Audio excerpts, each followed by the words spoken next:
ఛత్ర జిల్లాలోని తాండ్వాలో ఘోరం చోటు చేసుకుంది. లింబువా గ్రామానికి చెందిన బీజేపీ నేత విష్ణు సావు హత్యకు గురయ్యారు.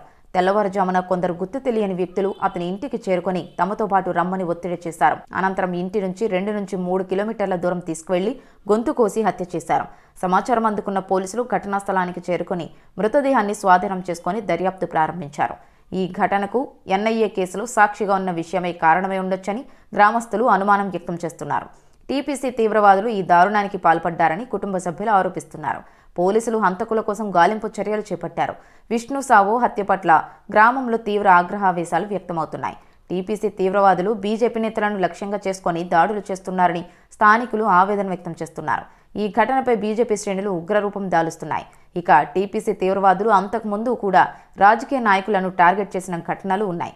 ప్రభుత్వం, పోలీస్ శాఖ ఎప్పుడు స్పందిస్తాయి? రాజకీయ నేతల భద్రతపై ప్రభుత్వమే ఒక విధానం తీసుకోవాలా? ఇలాంటి దారుణాలు ఆగేలా చర్యలు తీసుకోవాలి అంటూ ప్రజల్లో ఆగ్రహావేశాలు వ్యక్తమవుతున్నాయి.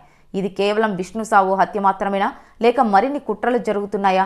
అధికార యంత్రాంగం, దర్యాప్తు సంస్థలు దీని వెనుక ఉన్న అసలు నిజాన్ని బయటపెట్టాల్సిన సమయం ఆసన్నమైంది.